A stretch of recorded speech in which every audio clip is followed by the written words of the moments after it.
Hey guys, welcome to Z's Comics Reviews, episode 9, volume 2. Mm-hmm. All right, last few weeks we've been going kind of hard on the reviews, 10, 11, 10, mm-hmm. right?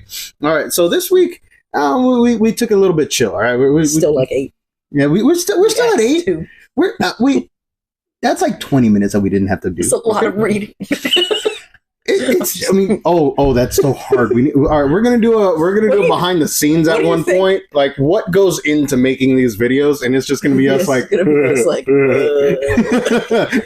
you think about this? You know something I've always wondered? What's that? What do you think the equivalent of like an actual novel, the equivalent of how many pages in a comic book, reading the average comic book would equal to a actual novel?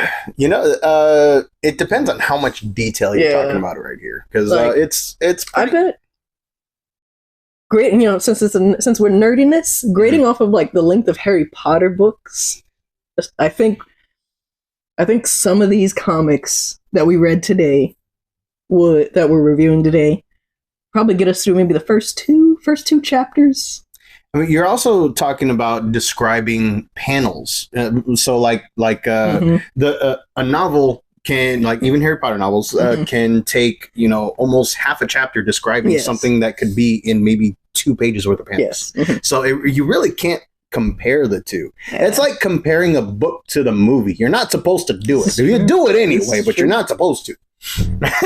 But yeah, so I get where you're coming from, but I don't know, like, how long does it get you to take how long does 20 minutes equal to you when reading a novel? You know what I mean?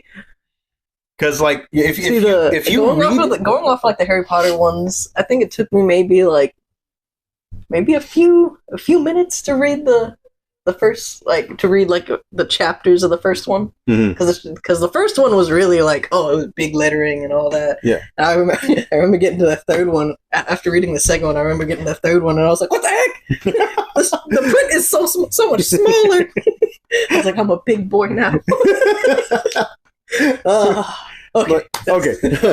We started off way off the rails. When we get to, that's an example of when we get to the, you know, editing the official intro video. That's the cold open right there. That's a cold. That's not even a cold open. That's the banter in the beginning of a talk show. With soft open. It's the banter between, you know, whatever David Letterman had and the dude that played the drums that played Hermes in Hercules. You know who I'm talking about. Yes. I forget his name. We'll call it the warm open. Paul Schaefer. Yeah, that's like you know, David Letterman and Paul Schaefer right there. Okay, I'm Paul Schaefer. I'm okay with that. Paul Schaefer was cooler one anyway. I guess I could be Letterman standing up there. Today's top 10s. Please don't sue us. All right, getting back to what we're talking about, what we're supposed to be doing here. 3 minutes in, we'll get to the actual comic reviews.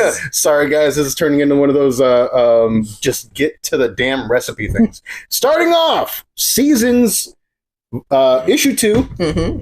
Seasons issue 2. It opens up in like a surreal. It opens up in like a surreal kind of setting, and you don't know whether or not it's real or some sort of weird like dream state or whatever. And the rest of the comic, while giving you more information, it doesn't really answer any questions. Yes. That's the main issue with this. Like, we know absolutely nothing about this aside from the carnival at the end of the first issue is like tweaking things here and there. They're throwing seeds of doubt everywhere, and they're trying to get people little shenanigans. They're trying to get people, I guess, back to the carnival or the city that you know, Autumn and Winter and all them, you know, live. And I got to say, man, like, I know we gave the first one a very positive 3 out of 5 because the first one was interesting. It grabbed you. It like you said, it had that Tintin kind of feel between the panels, Charlie Chaplin type of vibe. This one right here, none of that is present. Yeah, it feels all of it is like a huge tonal shift. It really slowed way down. Doesn't give you anything new. It doesn't seem like it advanced the story that much. I will say, at least. Yeah, that is true. I will say, yes, we do know the sisters now. Like, we know they're all the Seasons. Nothing else. Yeah. And apparently the goldfish has a potty mouth, but we don't know about that. I mean, you don't know if the kid is crazy. I mean,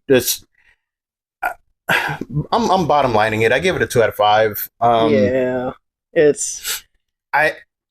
Because of the first one, I'm still gonna read the third issue, but I may or may not. We may or may not stick with it on the reviews, just because of how this goes. But we'll see. We'll see when issue 3 comes out. But I gotta say, if issue 1 did not grab you, this one will. This one will just kill your enthusiasm.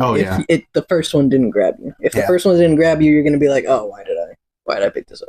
All right, guys, we're moving on to Godzilla versus Chicago. Okay, this is a one shot in a series called Godzilla versus America, and it's a bunch. It's an anthology series. It's an anthology book filled with 4 stories? 4 stories. Yes. The first one.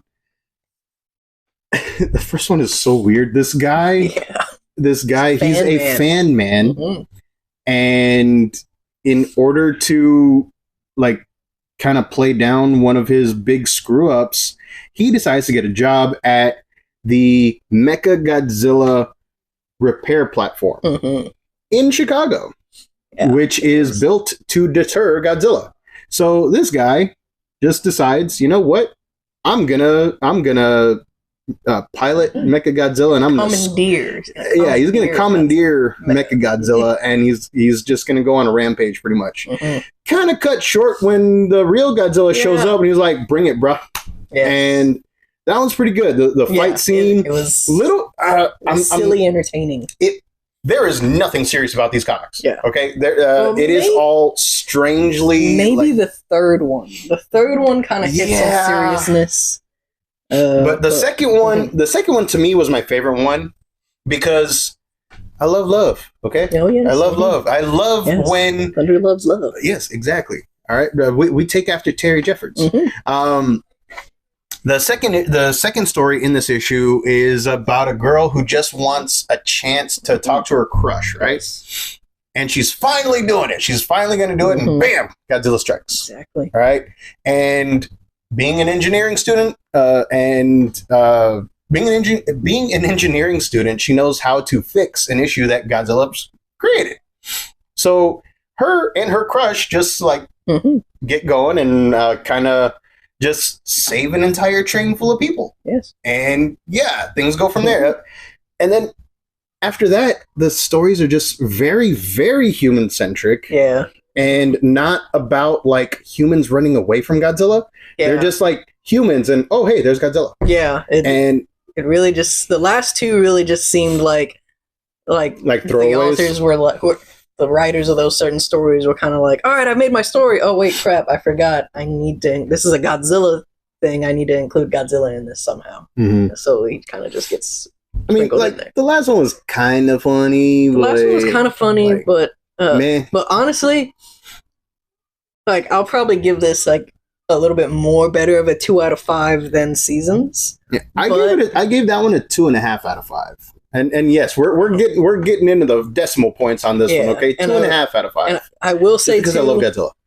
Mainly because we both do like Godzilla. Granted, to various degrees, he definitely likes Godzilla more than I do. Definitely. But for me, at least, it doesn't. It honestly, I couldn't see myself saying, "Hey, if you like Godzilla, you'll like this."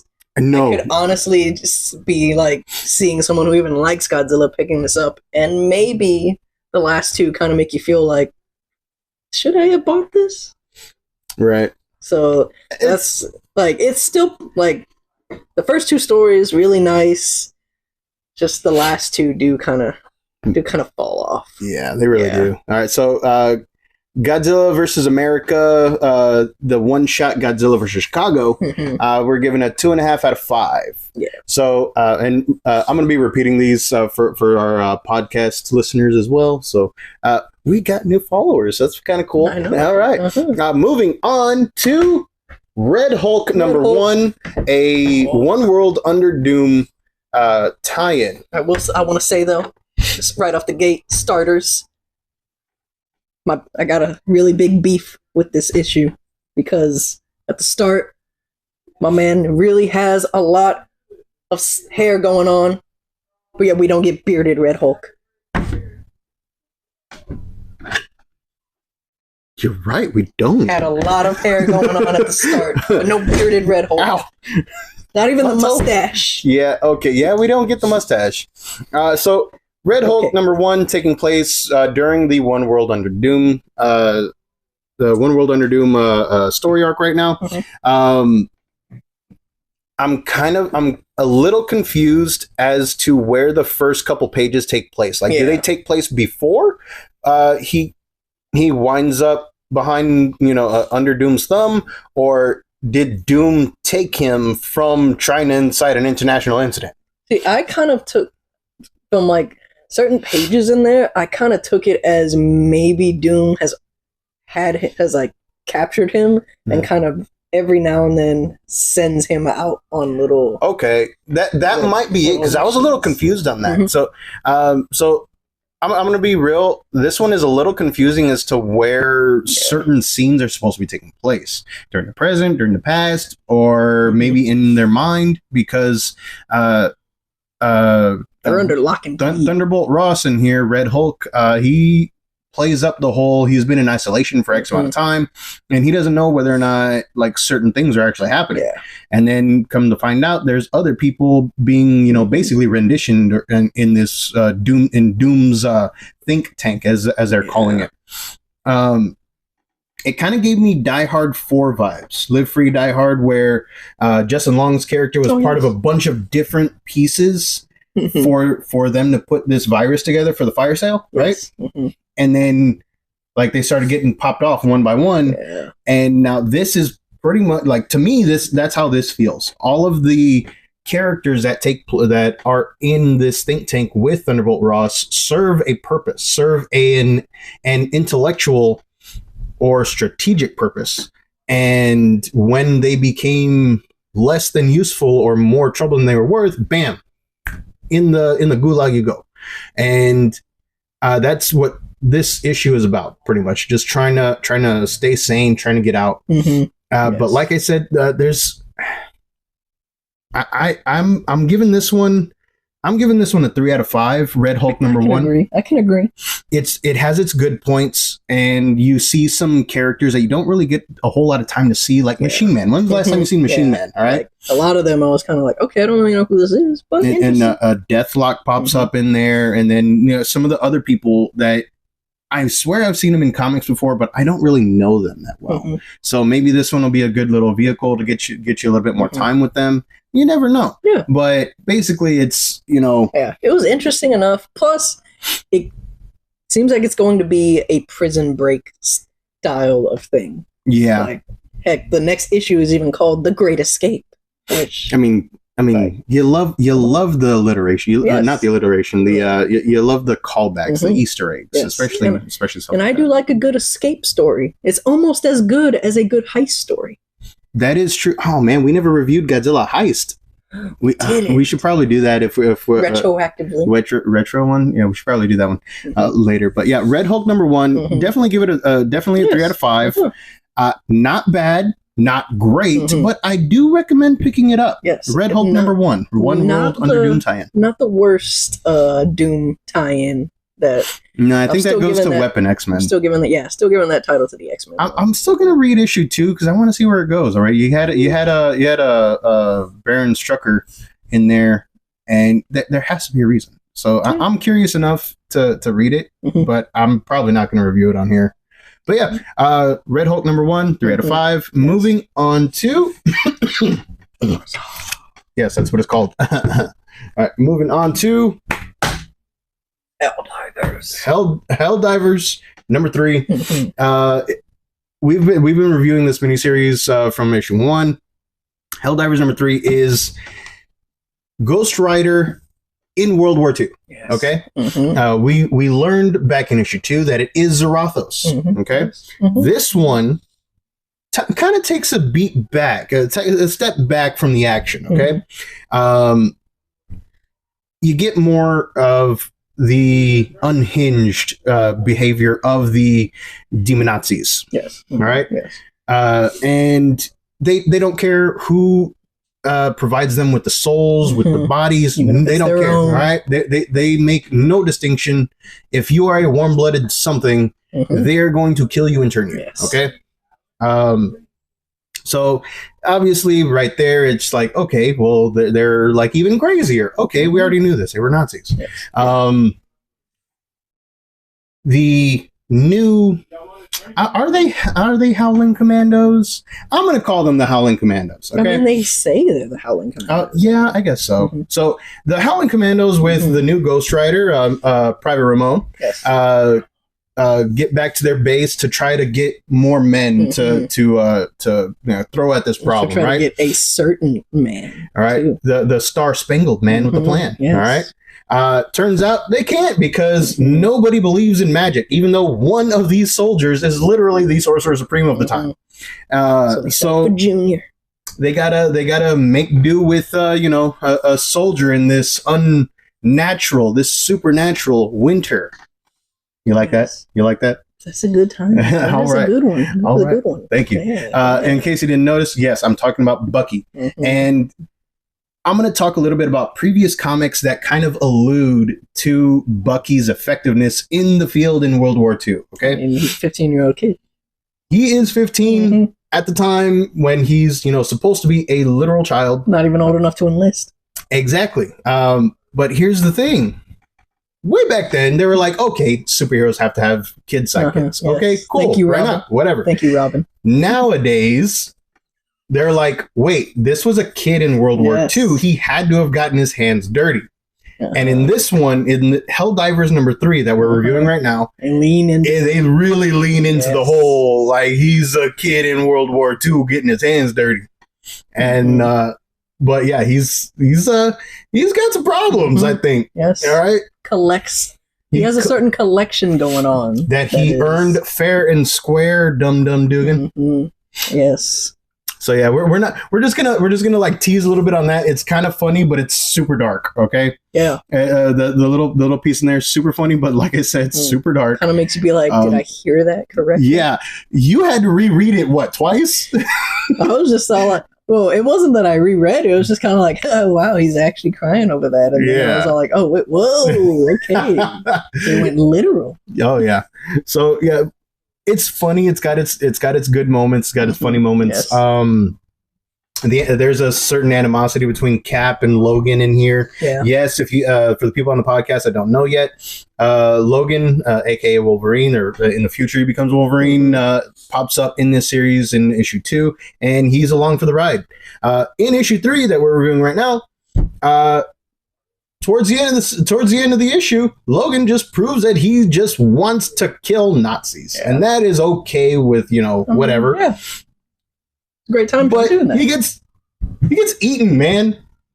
So, I mean, like, it's not gonna matter. I mean, he's Wolverine. Okay. He's freaking Logan. But yeah, and at the same time, you got this 15-year-old kid laughing his ass off at the fact that Wolverine just got eaten by this gigantic corpse monster. So yeah, and you get Zarathos taking over the writer.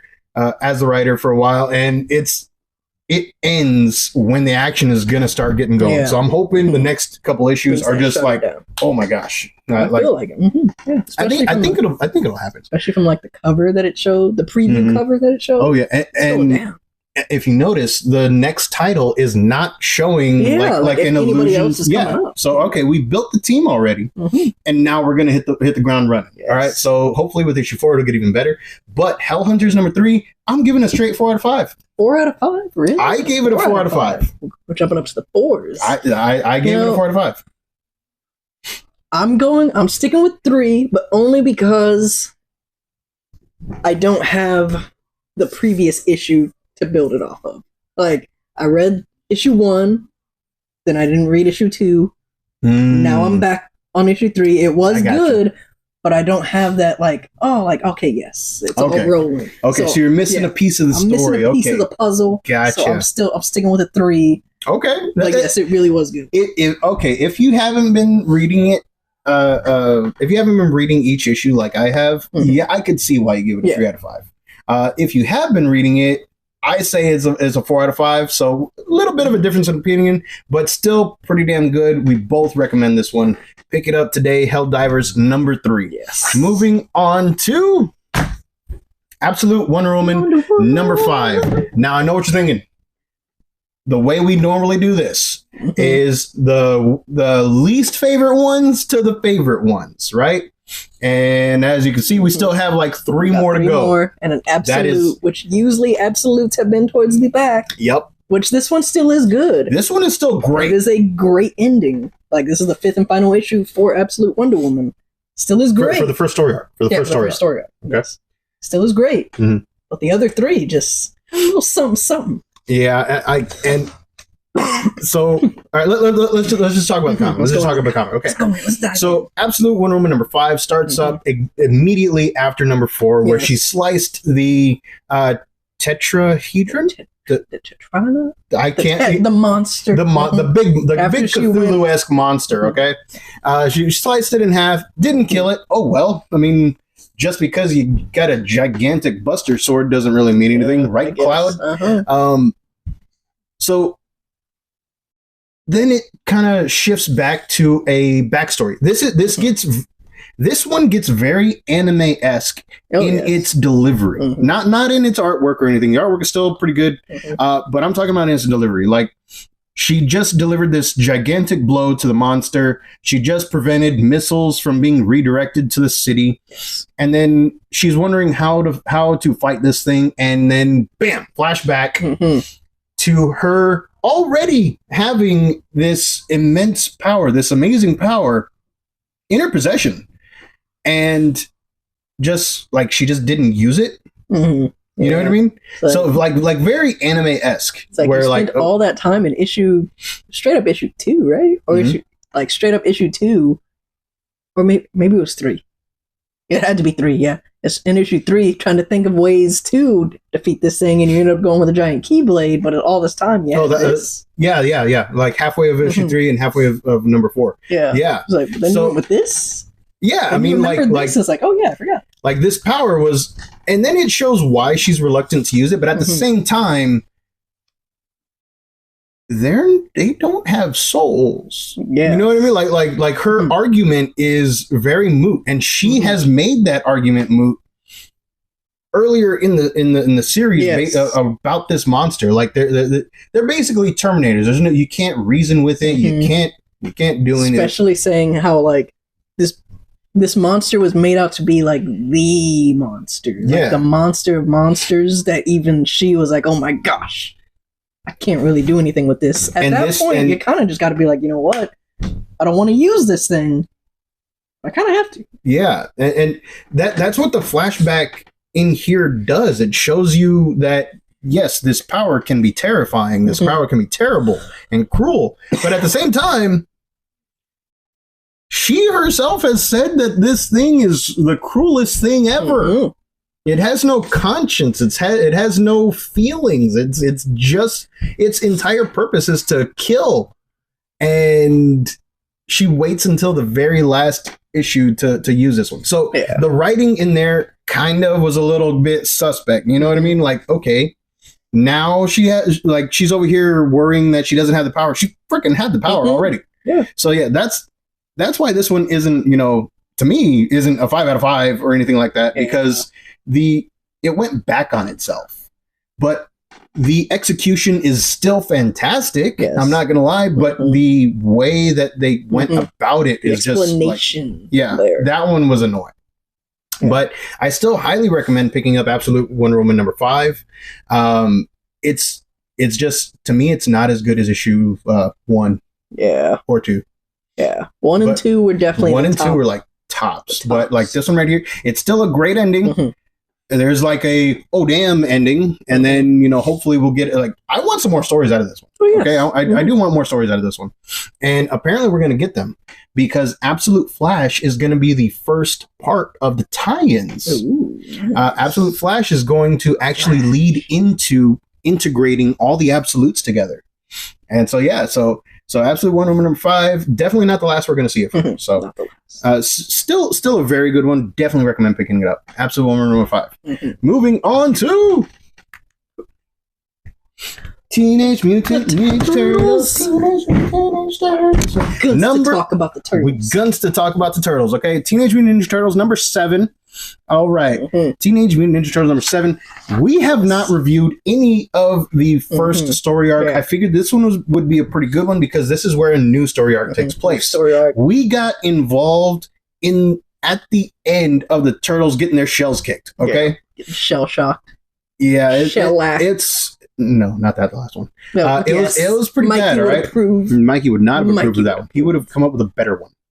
But I'm not Mikey. Exactly. You think I can come? I wasn't trying to be that majesticness. Okay.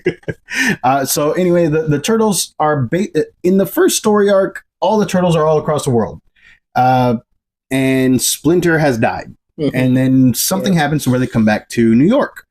Well, this one is a story arc after that, where something has turned the entire city against the Turtles. The Foot Clan are now like basically public servants that are working kind of iffy gangles, and the Turtles are on the run. So where do they run to? Jersey. They're pissed. they are mad. Nobody wants to go to Jersey. I'm not saying anything about Jersey. I've been there once. I've been there once too. It was pretty nice. I liked it. I don't want to get too much. Yeah, we're not going to get into that. We're not going to get into that. Nice. But yeah, so TMNT number 7 is Donnie might be crazy. He's talking to a dead rat and saying it's his father. I can do it.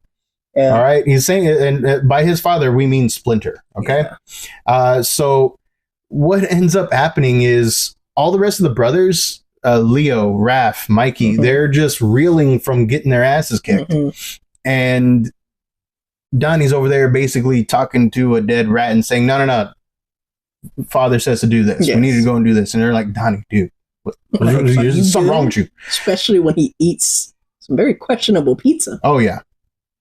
But he kind of reminds me of like a mixture of that dude from the first Sonic movie where everybody's all like, oh, it's a red devil. And then Obi-Wan Kenobi. Homeless guy?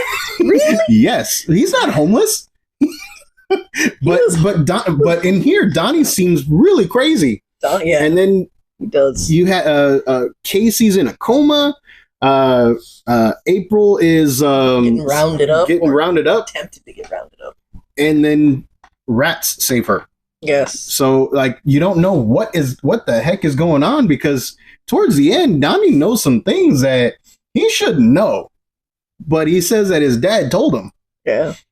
And you kind of wonder, like, is Donnie crazy?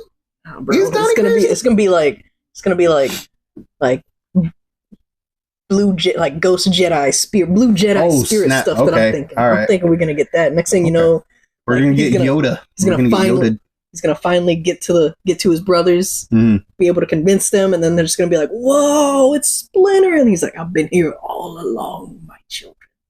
That's probably they weren't ready. They weren't spiritually ready. Yeah. So the artwork is amazing. The storyline, like we got into it at the end / the beginning of a new one, right? And I'm giving it a 4 out of 5. I will agree. Yes. Teenage Mutant Ninja Turtles number 7, 4 out of 5. So many variants right now. That's my favorite one because that's one of my favorite artists. I don't know how to pronounce their name. That's the problem, man, because like they do. This is a good one. Yeah, they do one of my favorites. I get adult rom-com graphic novel series, and I don't. Damn it! Like it's a hard R version. Okay, it's not like NC-17 or porn. Okay. But yes, Okay. but yeah, that artist is like I don't think we freaking needed fantastic. to go Okay? into that description. Sunstone, but pick it up. It's very good. Only if you're 18 or over. of age, yes. All right, of age. moving on. All right, this is our runner-up to comic of the week. So runner-up and comic of the week. This is our runner-up to comic of the week. Pop Kill. Okay, from Dave Johnson and Jimmy Palmiotti. Man, okay, how do we describe it's this? Very, so like, you know the left Twix versus right Twix commercials? This is basically what it's become, except soda, because you do have these two brothers, and their headquarters, their main company, is right across from each other. Heck, one brother is missing his left arm, and the other brother is missing his right. One of them dresses in white, the other dresses in black. It is. The concept is ridiculous. It's basically corporate espionage played as brotherly pranks. Like they take brotherly pranks to like an extreme level. Okay, I'm gonna mess with his company, so I'm gonna hire a guy to put a agent or to put an additive into their fizz to give everybody diarrhea. Yeah, and then so now this guy over here was messing with my soda pop machines on behalf of my brother, so we're gonna go ahead and kill that guy. And so it's all very ridiculous, right? The artwork is amazing. It is. The writing is funny. Right? They take it so seriously. It's actually really good. It's kind of like maybe like a little bit of, not as wild as like Archer, but it kind of gave me Archer vibes. Yes, especially the main guy, like the secret agent guy that they keep hiring.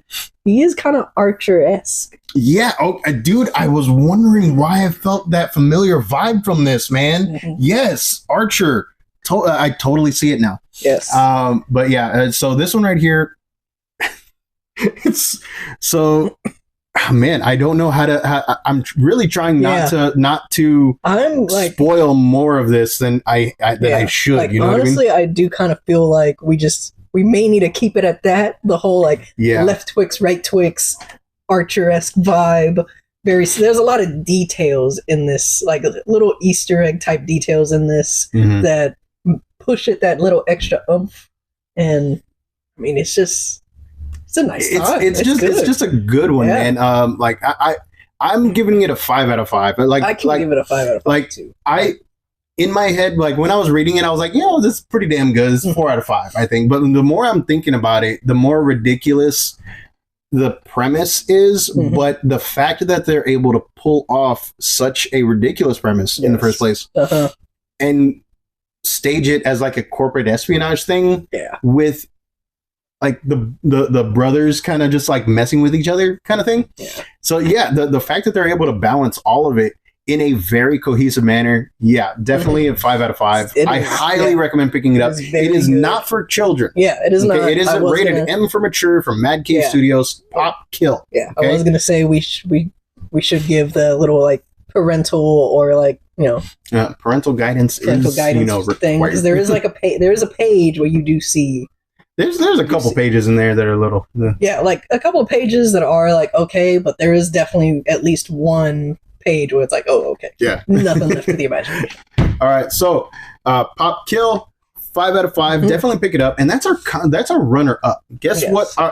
You may not even have to guess. All right. If you've been keeping track of the releases, we are back. We're back. Longest running reviewed comic on this comic review show is back. And yet again at number 1. Ultimate Spider-Man, number 14. Yes. This one right here. So if you remember, how we reviewed number 14 comes out during February, the month of love. It is a comic that we love. So it opens up pretty much exactly where number 13 left off with Felicia Hardy, the new Black Cat, cornering Richard Parker, who's running around in the Pico suit, right? And that's in the solicitations. You see that in the previews, all that stuff.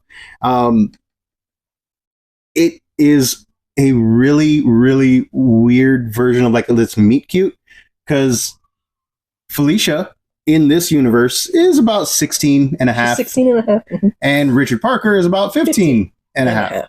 And obviously you think that when it starts up, because of how Spider-Man, Richard's dad, basically helped Green Goblin drop the original Black Cat off a roof and paralyze him and stuff, you would think that Felicia's out for blood.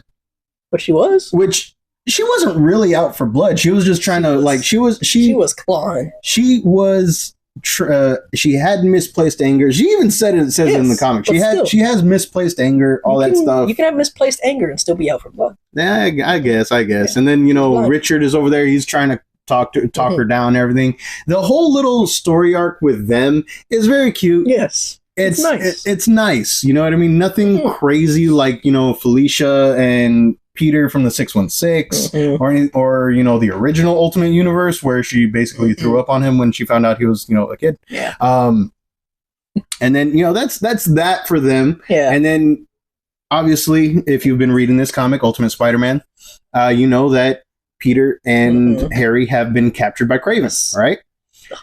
The hunt began last issue, and it continues in this one. And it comes in hard. Oh, man.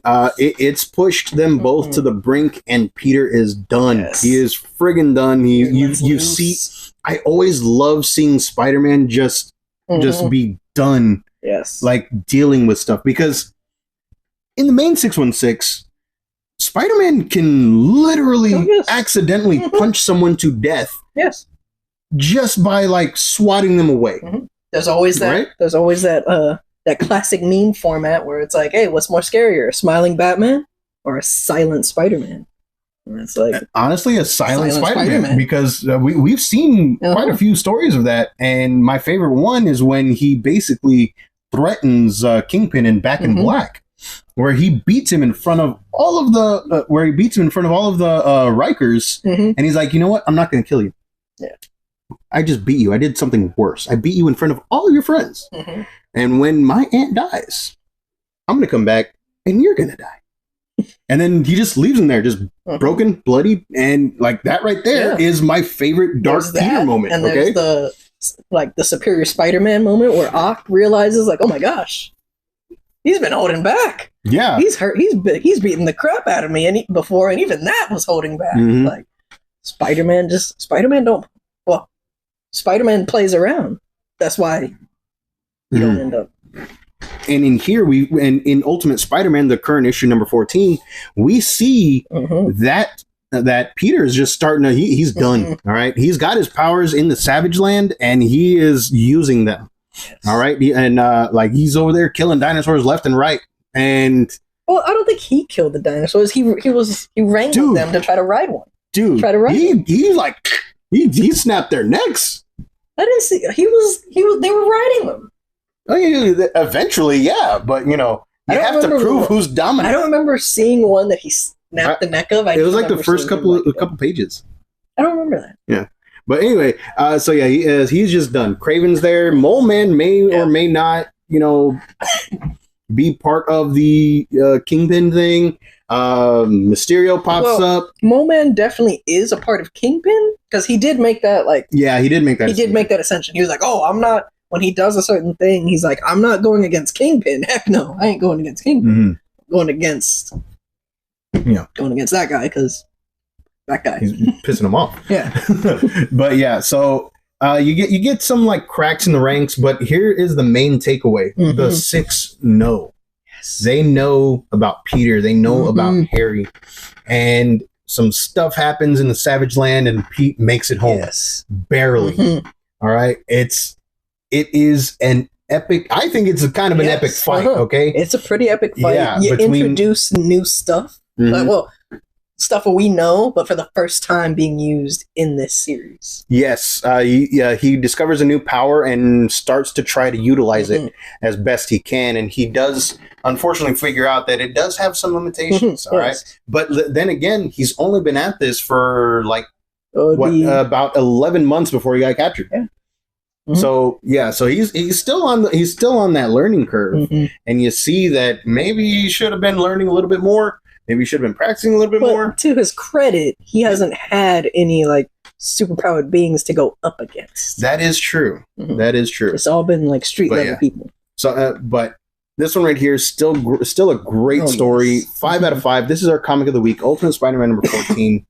I'm super excited about Ultimate Incursion. Oh yes. All right, there's a little bit of preview, guys. Ultimate Incursion is going to be a Miles Morales centered comic event where the Miles Morales of the current 616 is going to find his way to the new 6160 universe, the new Ultimate Universe, because his as the maker created this universe or tweaked this universe, he gave Miles an out because both of them are from the original 1710 Ultimate Universe. So the maker shows up in Miles during Ultimate Invasion. Shows up in Miles' apartment, tells him, "You remember, right?" And Miles like, "Yeah, I remember, but I also remember here, and over here, everybody's live." And so maker says, "All right, so here's the deal. Here's a key. If you ever want to go back home, come find me. Use this key." But Miles, he's there. He's got a family. He's got his family there. His little sister's there. Well, the Ultimate Incursion is going to have his baby sister accidentally use the key to jump to the new 6160 Ultimate Universe. And so it's basically like Baby's Day Out in the Ultimate Universe kind of thing. And oh man, such a classic movie. But yeah, so from there he is going to be crossing over with several of the Ultimate titles. So that's kind of cool. You know what I mean? That's kind of a preview right there for what's coming out soon. That's actually in a bunch of solicitations right now. So super. Another preview in solicitations is Godzilla versus the Marvel Universe. Yes. First one. Thank you. Godzilla versus the Hulk. Yes. I believe that comes out next month, right? I think so. Yeah, April. 2 months. Yes. 2 months. Godzilla versus the Hulk. Comes out, but it's also going to be a bunch of one-shots that are going to be just like Ultimate Hulk, Ultimate Fantastic Four. I think there's an Ultimate, or not Ultimate, Godzilla versus Avengers, Godzilla versus, there's a fourth one. I want to say it's Spider-Man, but I could be wrong on that. Spider-Man taking on Godzilla and the Predator? Yeah. It's like Pete's going to have a busy year. He had to die 8 times. Now he's taking on... Mm-hmm. It's wild. Oh, I think Chichetto is going to be one of the artists for Spider-Man versus Predator, Predator versus Spider-Man. Nice. At least for one of the covers. But yeah, if